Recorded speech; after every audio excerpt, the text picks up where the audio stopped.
Magandang hapon po sa ating lahat mga kabayan. Meron naman tayong nakita dito sa bukid mga kabayan. Isang tatay ito mga kabayan naglalakad kanina. Nakita natin at ito sinundan nga po natin mga kabayan at medyo malayo pa ito sa highway. Kaya ito mga kabayan, tara samahan niyo po kami papunta doon sa bahay ni tatay.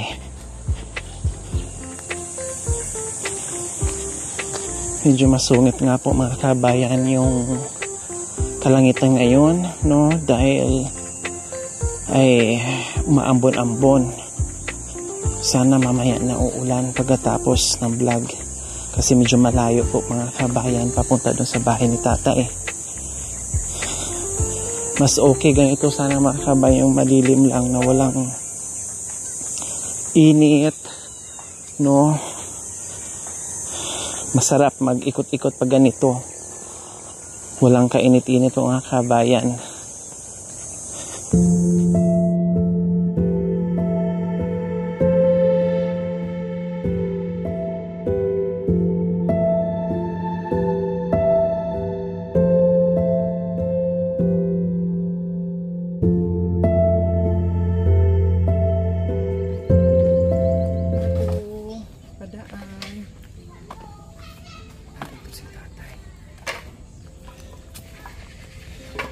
Wow, malayo pala makikita mo na talagang masipag si tatay. Hello, good afternoon po. Kumusta po kayo? Ito. Hindi kayo masyadong halata na masipag kayo manguha ng panggatong. Lagay ko ng mic para marinig po tayo. Saan po ang bahay niyo? Anong pangalan ni tatay? Nestor. Si tatay Nestor. Kumusta po kayo tatay Nestor? Hello. Paano nakakakain? Nasaan si misis niyo? Wala na ako, matagal na. 2005 pa. Matagal na panahon. Hindi kayo nag-asawa ulit? Hindi na, dahil may apo ako. Wow, ang galing nyo naman tatay Nestor. Kinuha nung pamangkin ko kasi kawawa sila. Hindi ko makayanan. So, nagiging katuwang kayo doon sa mga apo nyo. Wow, ang galing. 2005, napakatagal na panahon na pinag-asawa. Ilan po ang anak nyo? Dalawa lang na doon, lalaki. Sino kasama nyo po sa bahay? Dito lang ako dyan. Yan ang bahay nyo? Oo, ito. So, ang hanap buhay nyo ano naman po, tatay Nestor? Ang hanap buhay namin, madam, ito nangangahol ko minsan. Nakakabita ng konti.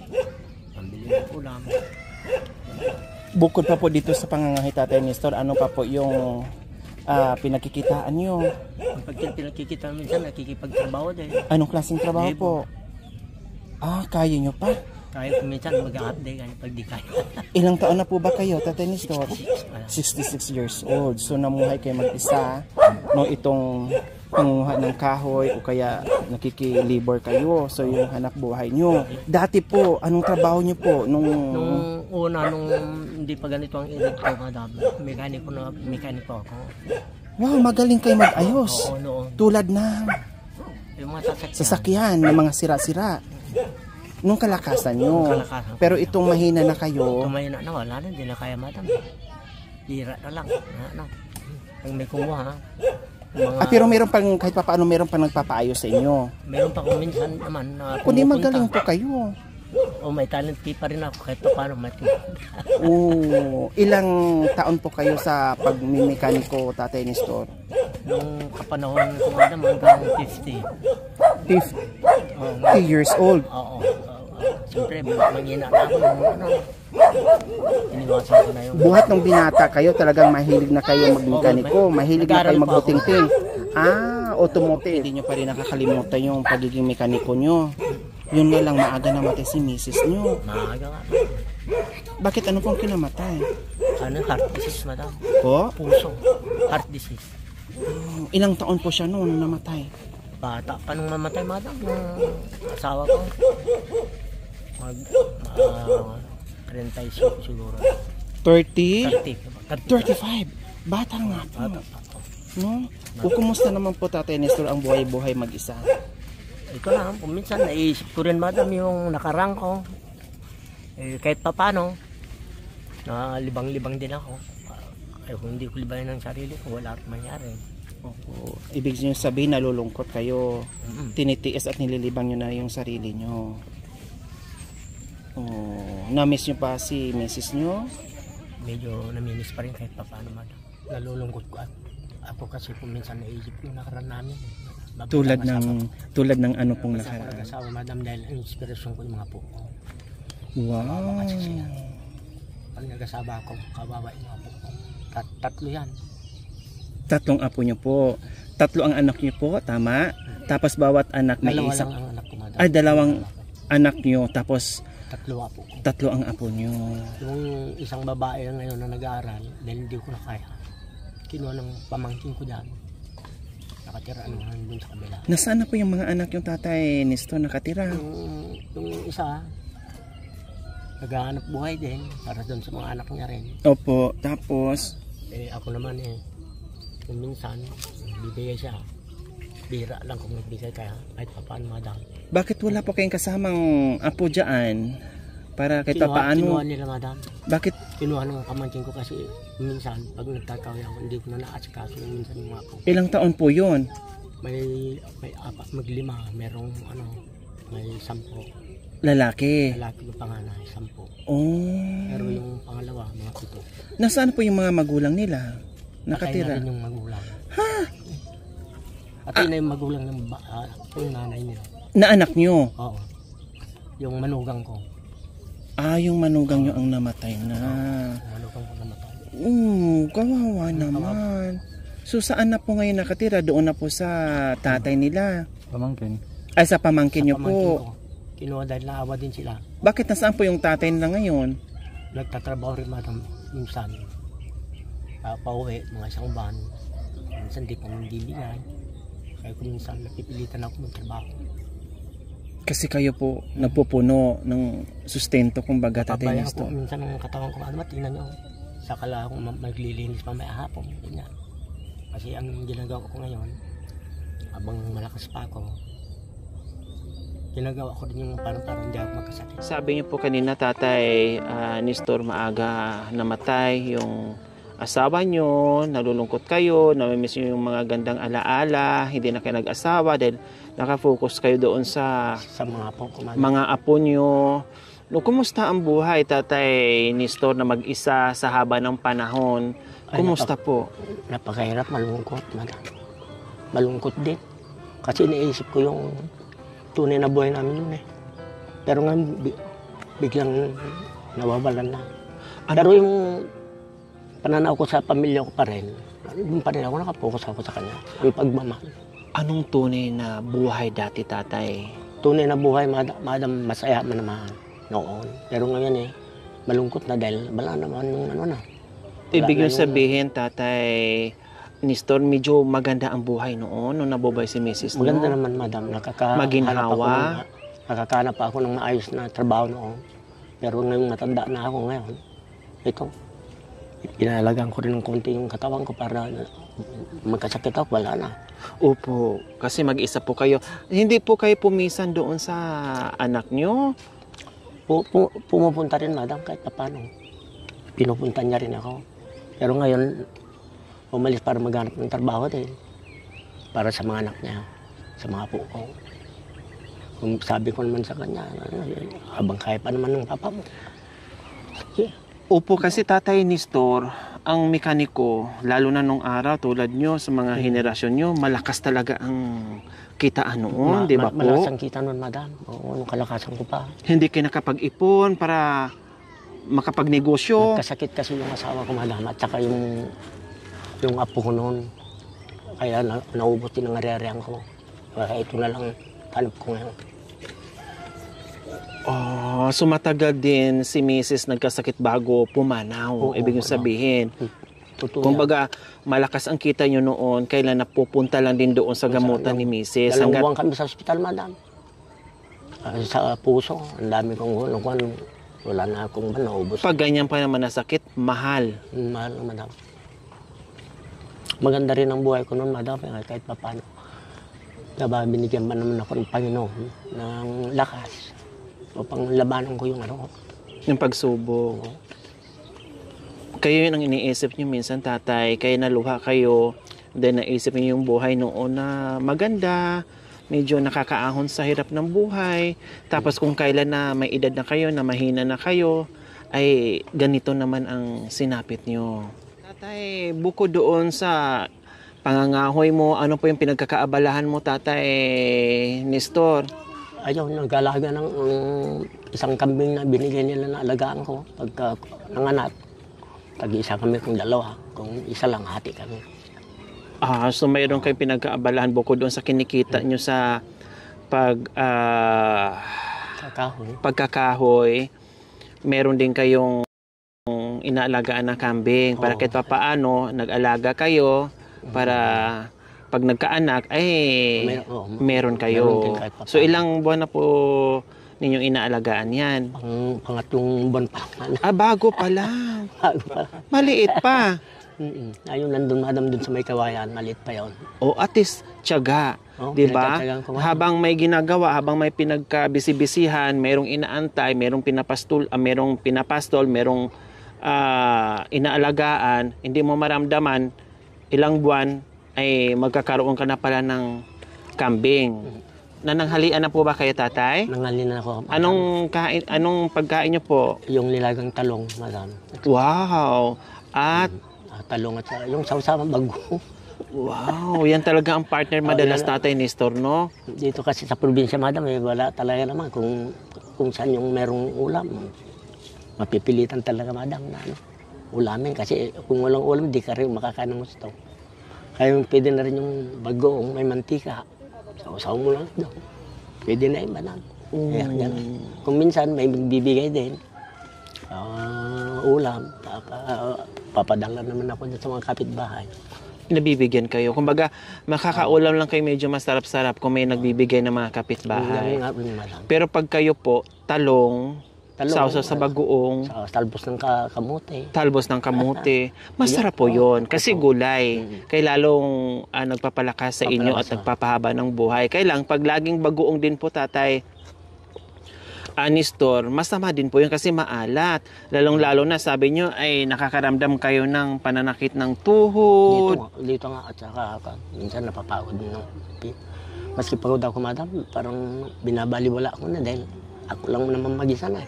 Ibig sabihin, kahit gusto niyang humiga o magpahinga, pinipilit niyo bumangon o tumayo. Kasi kung hindi ka naman magtatrabaho, madam, wala rin mangyari. Hindi katulad nun na maraming tutulong. Ngayon kaya matanda na kami, wala na. Bira na yung dapat tumulong ngayon kasi may mga pamilya rin sila. Katulad ko, may pamilya rin ako nga kaso wala naman sila. So sa mga katuwid ngayon na, Tatay, iisa na lang ang anak yung natira. Yung isa, matagal na din nagpakita sa akin yung panganay. May panganay pa ako, madam, lalaki. Isa na pinakapanganay nyo, hindi ko pa alam kung saan siya nakatira. Ilang taon na, Tatay Nestor, na hindi kayo 40 plus na siguro yun, madam. Magmula nung namatay yung asawa ko. Hindi na. Bakit? Ilang taon siya nung umalis? Ewan ko, madam, kung naging niya yung anak ko na yan. Kasi yun yung may pagka-baba yung puso niya. Biki. Bakla. Tapos, nasaktan niyo po ba? Hindi, madam. Hindi ko tapos? nasaktan. Mapagmal ako. Napasama sa mga tropa niyang bakla hanggat sa pamilya namin. Yung din ang ko. Pinoproblema niyo, iniisip niyo kung saan siya. Pero sa pagiging bakla niya, Tatay Nestor, wala kayong nagiging problema? Wala naman, madam. Hindi kayo galit sa kanya? Hindi niyo napagbuhatan ng kamay dahil sa kanyang sitwasyon? Nag-iba kasi yung yung pananaw niya sa buhay nung magmula nung bakla na. Napasama sa mga kaibigan niyang bakla rin. Napatrupa, napabarkada. Napabarkada, madam. Pero nasilayan pa niya yung namatay yung mother niya? Nasilayan niya sa simbahan na, madam. Sa simbahan na siya? Oo, nag-iantya na sa simbahan. Naging... Ibig sabihin, buhay pa si misis mo, ay parang napabarkada na siya. Oo. Kaya yun din ang naging problema. Mga ilang taon po siya? Yung lalaki. Hindi, nung time na yun na napabarkada siya, mga ilang taon po? Mga 20 na siguro, madam. Kasi 2005 na nung binata na yan eh. 2005 namatay yung asawa ko. So, kailan niyo po nalaman, Tatay Nestor, na binabae siya? Ako rin mismo, madam, ang sa kanya. Bakit ano pong napapansin niyo po sa kanya? Mahilig sa magbarkada sa mga bakla. O tapos, nung nakitaan niyo po na ganyan yung sitwasyon niya, yung pagkatao niya, anong sabi niyo po sa kanya? Pinagsabihan ko rin, madam, na tingnan mo ang nanay mo, nakamawa naman kayo, tingnan niyo, para masalayan niyo naman maayos yung mama niyo, kasi nakakawawa naman anak ko. Unang-una ako, ama niyo, hindi ko kayo pinabayaan. Nung kasagsagan pa nung marami na akong pera noon, madam, dahil may trabaho ako. Opo, magandang trabaho niyo po. Ang trabaho ko. Pero, yun lang, madam. Pero yun din ang naisip ko kung minsan gusto ko rin makita. Opo. So, Tatay Nestor, sabi niyo napansin niyo dahil madalas yung nakikita na nakikipagbarkada siya. Nung nakita niyo po, never niyo po ba siyang sinita? No, bakit ganyan po kayo? Hindi naman, kasi malaki na rin siya eh. May pagka-edukado rin siya kasi second year college din siya. Sayang, hindi niya natapos. Hindi niya natapos, madam. So, ibig sabihin, nung nakita niyo po siya, Tatay, ay matik na yun sa isipan niyo, tanggap niyo na kaagad. Tanggap ko, madam, anak ko. Opo, tama. Yun lang, talagang napabarkada. Napabarkada. Hindi kayo napagalitan niyo, nagtampo? Hindi napagalitan yan, madam. Napalo? Kayo nagtampo? Wala. Pumasok pa ng trabaho sa Manila, yun sa Pasig. Anong trabaho po? Siya, yung tutor ng mga nag-aaral. Magaling. Magaling din siya. Matalino. Matalino, madam. Opo, kung nagpa-parlor, malaki ang kita pag magaling ka. Yun, hindi ko alam kung... Pero bakit, ano kaya sa palagay niya po, Tatay, bakit hindi niya naisipan umuwi sa pamilya niya at hindi niya naisipan magpakita sa inyo? Sa palagay niyo, ano kaya ang dahilan, Tatay Nestor? Siguro ang pagkalam kong dahilan, madam, yung pati nga yung pamangkin niya, hindi niya pa gustong tingnan dito, nung nandito pa yung mga apo ko. Opo, bakit kaya, Tatay? Sa tingin niyo po? Na ganun, madam. Wala kayong naisip na nagiging dahilan? Wala, madam. May nagsabi naman sa akin na nandyan din daw siya sa mga barkada niya. Saan? Anong lugar? Ewan ko, madam, kung sa Irona o kaya sa Tarlac. Kundi malapit lang. Malapit lang. Lalakad lang nandito, makita man lang ako. Maya ko lang. Wala eh. Yun din ang isang naisip ko minsan. Kaya pala sabi niya po, Tatay, na malungkot kayo. Dahil hindi lang meses ang iniisip yung anak niyo na 40 years nang hindi nagpakita. Mensahe niyo po sa kanya, Tatay. Mensahe niyo po. Anong mensahe niyo po sa kanya, Tatay? Ang mensahe ko sa anak ko, sana magpakita man lang. Makita ko. Mayakap ko gano'n. O kahit isang bago man lang pumanaw, darating ng katang araw. Yun lang. Anong pangalan niya? Manawagan kayo, Tatay, baka maano tayo. Ito na magiging way. Anak ko, Norman. Tatay mo, Nestor Kibuy, dito ay sana pasyalin mo naman ako, matanda na ako. Makita, mayakap ka man lang. Yun lang, masaya na ako. Madam. Makita ko lang kasi anak ko yan eh. Masigla rin naman ako, madam, kung makita ko ang mga anak ko. Katulad yung mga po ko na sa akin nakatira. Ngayon kinuha nga lang nila. Dahil halos hindi ko na makakayanan din. Naawa din sila sa akin. Kahit anong hirap ng buhay, makita mo lang yung pamilya, yung mga mahal mo sa buhay, nagpapasigla sa inyo, Tatay Nestor. Oo, madam. Yun lang, madam. Masaya rin ako pag nakikita ko apo ko kasi yun ang sidling ko rin eh. Mga apo ko.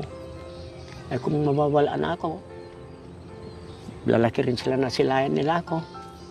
Yung naibibigay ko rin sa kanila kahit papaano na barya-barya lang. Nakatulong din naman ako, lalo na yung apo kong bunso. So, ayan po mga kabayan, no? Kasi may pinaghuhugutan. Kumbaga, napakaswerte nga ng anak niyang Vicky, mga kabayan, kasi hindi pare-parehas po yung sitwasyon na merong anak na Vicky, merong ang mga magulang na agad-agad makatanggap, na walang niho-niha, no, bibira ang tulad ni tatay, no, na nakita lang niya o napansin niya yung anak niya na ganyan, may nakakaibang kinikilos, pero tanggap niya agad, no. Ang nais lang ni tatay ay makita kasis, no, makita ka, ay hoping pa rin si tatay na makita kayo. Sabi nga niya, mayakap ka man lang niya, no, at makita ay nagbibigay sa kanya ng lakas ng loob o sisigla siya.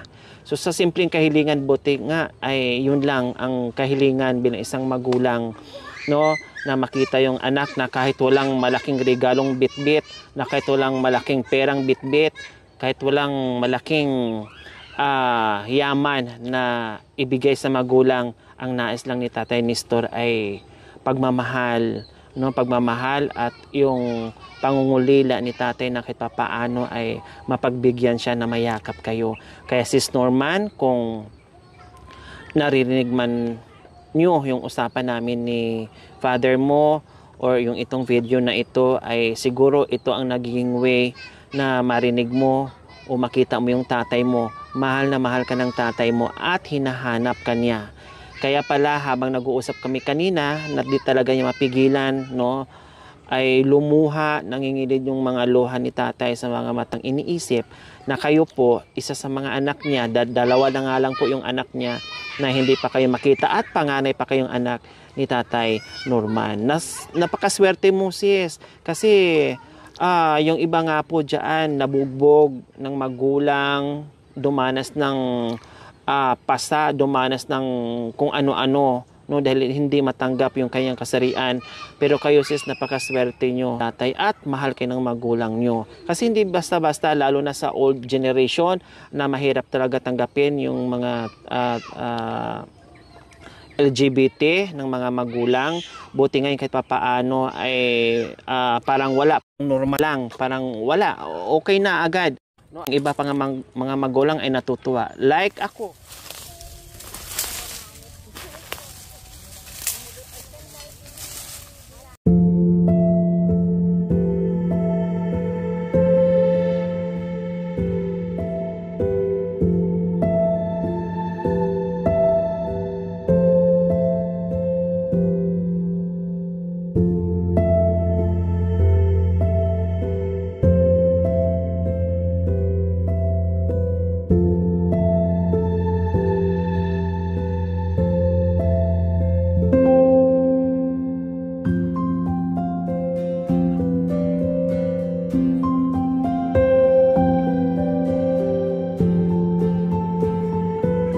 Nibili niyo po doon? Bigas, madam, tsaka ulam. Bigas, ilang kilo? 1 kilo. Anong ulam? Pagka ulam na madam, bibili na lang ako ng mura dyan. Kasi wala naman tayo may bilhin na eh. Tulad ng alin po? Yung tuyo, pag umaga, kape. Tuyo, bagoong, kape. Parang doon na lang, kape. Doon na lang umiikot yung ulam. Doon lang. Kung ano yung mura, yun ang bilhin. Yun lang ang bilhin na. Kasi wala talaga. Okay, Tatay Nestor, hindi mo na problemahan yung pang-araw-araw mong pagkain kahit paano nandito yung team para maghatid ng biyaya. Ay, maraming salamat sa inyo, madam. Diba? Opo. Meron ng bigas, may assorted groceries na, mahilig po pala kayo sa kape, marami ng kape dyan, gatas, at mga biskwit, at pasalubong din sa apo. Meron na rin dyan. Kompleto Ricados po yan. Tatay Nestor, sabi nyo, 1 kilo lang binibili nyo. Papasalamat ako sa inyo, madam, sa bigas na binigyan sa akin eh. At kahit papano nakatulong. Opo, abuti na po iyaan ng ilang buwan. Kasi mag-isa lang po kayo at kiso lang naman yung, kasino lang naman yung ano nyo, yung kain nyo sa araw-araw. Diba? O syempre, bukod pa dyan, Tatay Nestor, meron ka pang pambili-bili nyo po ng ulam. Salamat, madam. Thank you, madam. Thank you. Napaka-abait ninyo, madam. Ayan, maraming salamat sa inyo, madam. At saka maraming salamat din sa buo ng team ninyo na ito. Salamat po, Tatay Nestor. Ayan, so ayan po mga kabayan. Minsan nga, no, sabi nga ng iba, ang tagal ko daw magbigay ng ayuda. Puro ako kwentuhan, puro pakikipag-usap, puro tanong. paano natin malalaman po mga kabayan kung anong buhay sila tinatago? Kung pupunta lang tayo doon, magbitbit ng ayuda, tapos ilagay lang natin, tapos talikuran na natin kaagad. Hindi natin tanungin kung anong buhay meron sila. Katulad ni tatay, kung hindi natin tinanong, no, hindi rin lalabas sa bibig ni tatay na meron palang dinadaanan. Yung mga luha na yun may hugot po pala. Kaya malalaman natin mga kabayan ang buhay nila habang tayo ay nagtatanong sa kanila. 'Di ba? Para alam natin, tulad nito na kailangan malaman o mapanawagan, no? At isa sa magiging way yung channel natin na yung mga pamilyang watak-watak na ilang dekada nang hindi nagkikita, na kahit paano ay magiging way yung channel natin na makita sila. Kaya kailangan natin makumusta natin yung buhay nila kung anong meron. Kasi merong masasaya ang pinagdadaanan, meron ding malulungkot ang pinagdadaanan, tulad ni tatay, na kailangan talagang tulad niya na habang nagtatanong tayo na nasabi na ni tatay sa atin na ganun pala, 3 years nang nawala yung anak niya, yung panganay na anak niya, nasabi niya, kundi na panawagan natin at baka sakaling mapanood niya at magulat na lang po kayo, may kumakatok na sa inyo, pagbukas nyo sa pintuan ay anak nyo na. Opo, salamat madam. Dapat sana malaman niya rin na marinig yung mga mensahe nyo na yan. Nagpapasalamat ako madam at dumating kayo. Opo. Tatay Nestor, halimbawa, kung uuwi si Sis Norman, no, uuwi dito, biglang kakatok sa inyo na may kasamang boyfriend, okay lang po sa inyo? Okay lang sa akin yun, madam. Masilayan ko lang na maayos yung anak ko. Hindi kayo magagalit? Walang anumang dapat ipaano pangamba ko sa kanya na galit o gusto ko lang yung may parating ko sa kanya yung tunay na pagmamahal ko pa rin. Paano yun? Lang yung namin. Paano yun, Tatay Nestor? Halimbawa may boyfriend siyang bitbit o tanggap niyo po yung katayuan niya bilang isang LGBT, membro ng LGBT. Ngayon may boyfriend siyang dala-dala. Magstay siya sa inyo kasama ang boyfriend. Okay lang din po sa inyo? Okay lang sa akin, madam. Okay lang sa akin. Baka kasi Tatay Nestor, hindi natin alam, no? May boyfriend siya, nahiya lang siyang iharap sa inyo, natakot lang siyang iharap sa inyo. Yung mga ganun, possible kasi yung tatay na yun ang magiging dahilan. Kasi nga, yung old generation talagang hindi pa masyadong bukas sa kaisipan ng mga madlang people yung mga ganung relasyon. So yun sigurong naiisip niya, no? Ngayon na marinig niya na okay lang pala sa inyo at tanggap niyo siya, walang ibang magiging problema, basta umuwi siya, masaya. Siguro maglalakas loob yun na uuwi na sa inyo. Kasi siyempre masaya, ay ang bait pala ng tatay ko, ay tanggap pala niya ang kalagayan ko, ay okay lang pala sa kanya na meron akong boyfriend. Oo.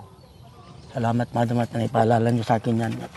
Dumating siya, kung wala si madam na nagpaliwanag, pinagpaliwanagan ko anak, sabi ko, yun na lamang na siyempre hanggang ngayon ganito pa rin ang paramdam ko. Baka ako yung anak nyo, titigan nyo ako. Payakap na tatay. Salamat madam. Salamat. Ako na lang muna ang yayakap ni tatay kasi nahanap yun ng 40 years. Darating po yun. Ipag-pray nyo na lang na balang araw ay darating yung anak nyo nakakatok sa inyo dyan. At wala ding ibang sasabihin ko I love you tatay, tapos sayakapin ka. Kung tama yung sinabi nyo, huwag nang ungkatin, ay panibago, no? Panibagong simula sa samahan.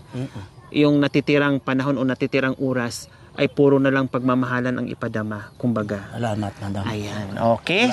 Salamat po. Siyempre magpapasalamat po tayo sa walang sawang pagmamahal na talagang all out support sa ating munting adikain. Maraming salamat po from Imperial of Benicia, California. Maraming salamat po sa inyong ginituang puso. Nawa ipagpalain po tayo ng Panginoong Diyos araw-araw. Nawa ibigyan po tayo ng kalakasan ng katawan sa araw-araw. Nawa ibigyan po tayo ng mahabang buhay. Pang sa ganon, marami po tayong matulungan na gaya ni tatay.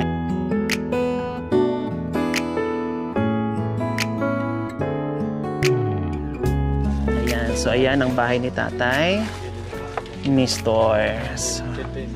So, wow! Ang galing ng bahay nyo, Tatay Nestor.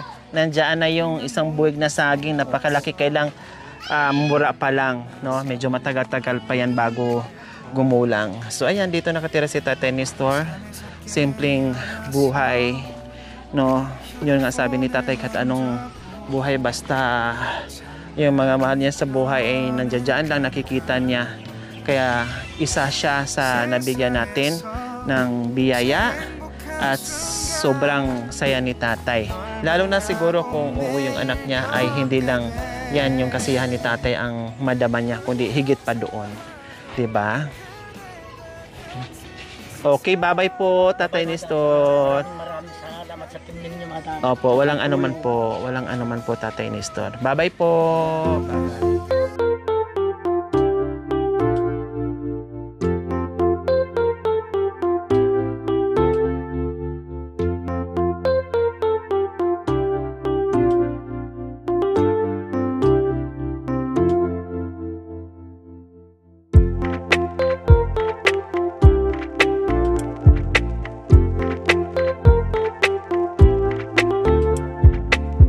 Thank you for watching.